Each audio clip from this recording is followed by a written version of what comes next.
On this week's Hot List, divide and conquer. Violence erupts after confirmation of 3 new provinces in Papua. What's the solution? Healthy high. Thailand has done it. Can Indonesia be the next to legalize marijuana? You clean up pretty good. And Critics' Choice. We preview the new blockbuster movie set but not shot in Bali.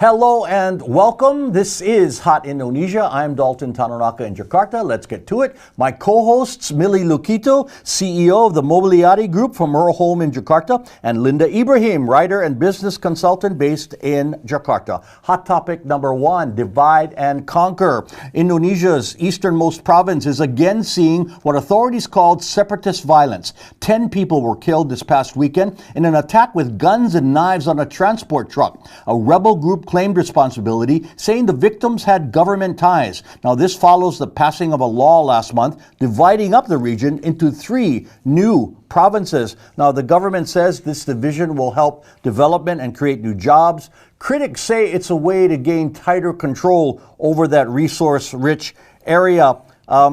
First, the violence. Just in March, 8 telecoms workers were killed there. Millie, violence is not a way to solve the issue. Never. Violence, of course, is never the solution of any issue. But what Indonesia is facing at the moment is exactly what US was facing with the indigenous way back. And also Canada, even today, is still facing violence from indigenous. So it is always a very delicate issues and matters in how to integrate the modern or the new system into a culture and what we call adat. And in Papua, the adat or the indigenous culture is very strong. And Indonesian government has not been successful in integrating Indonesian culture into it. So, of course, violence erupted, and that's number 1, culture. Number 2 is Papua is very resource rich, and most of the people there, including the indigenous, are still living in poverty. So there is something amiss here with how the Indonesian government is managing them. And the last week's or last month's new law in dividing the territory into 3, it is, yes, a divide and conquer. And obviously the Indonesian government wants more control and easier control. But I doubt that it is going to be smooth all the way.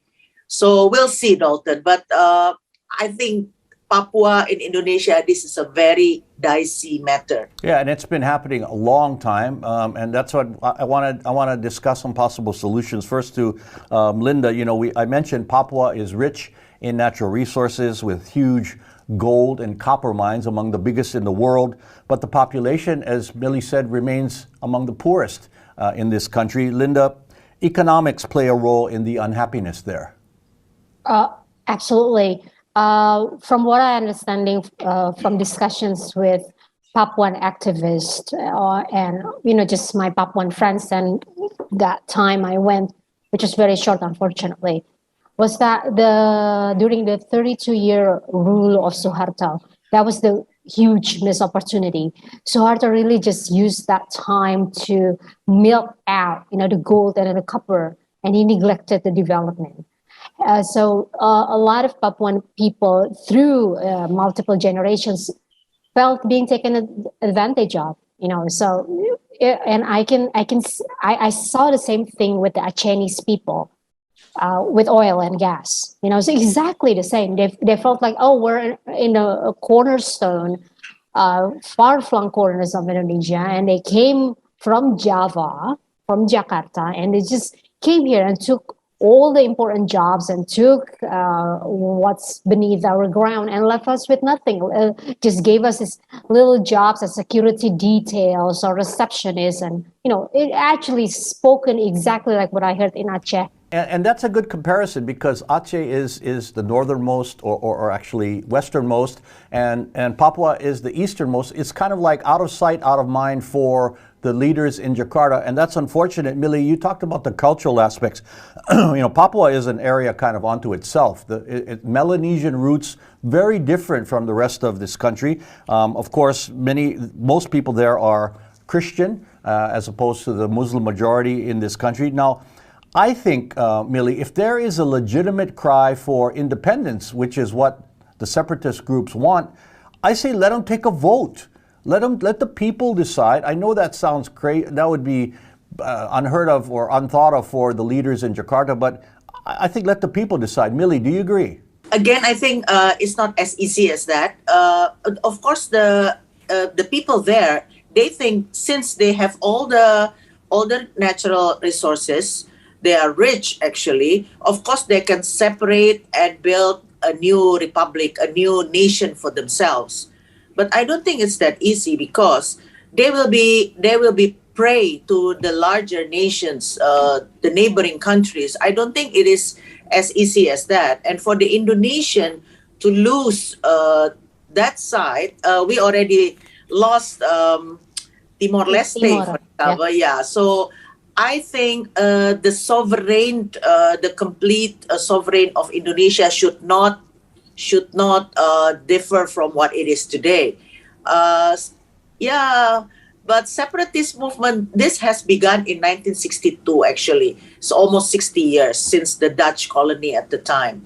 So in 60 years, like Linda said, President Suharto failed big time in trying to integrate the Indonesian culture and law into Papua. So let's see, 5 years, 10 years down the road, perhaps we come up with a solution that really is a win-win, instead of them separating from Republic of Indonesia. Yeah, but Millie, what is a solution? I mean, we keep saying, let's see what happens, 5, 10 years. It's been used, as you said, 60 years since the cry for some kind of help from that region. What at least to stop the violence, what I think we should do is the president has to make this a priority. If he really wants unity and diversity in this country, you convene a special presidential commission, and you go there and you hear from the leaders, and then you act on it. Empower the people, give them a feeling that they're part of the solution. Otherwise, this will keep going on, and we keep saying, let's see what happens. Linda, is that too simple a solution? The thing is, if, like Ibu Millie mentioned, we did have a referendum for unrest. That was for East Timor province that is now the country of Timor-Leste, and I think that left a trauma for a lot of Indonesian elite. That we lost half of the island, and it was actually tiny. Imagine Papua with all the resources. I don't think it's a gamble that any Indonesian leaders would want to do again. Some of them are still blaming Habibie for throwing the dice on East Timor.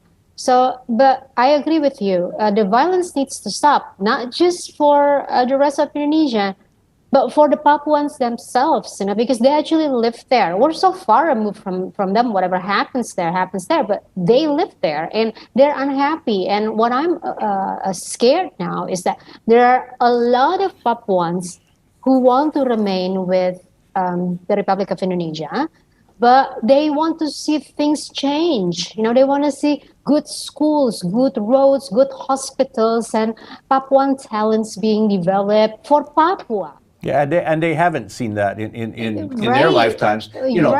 6 hours by plane away, it seems like a world away, but they're part of Indonesia. Something has to happen soon. We can't keep having people killed. Okay, more Hot Indo will continue. Healthy high. Will Indonesia follow Thailand in legalizing marijuana?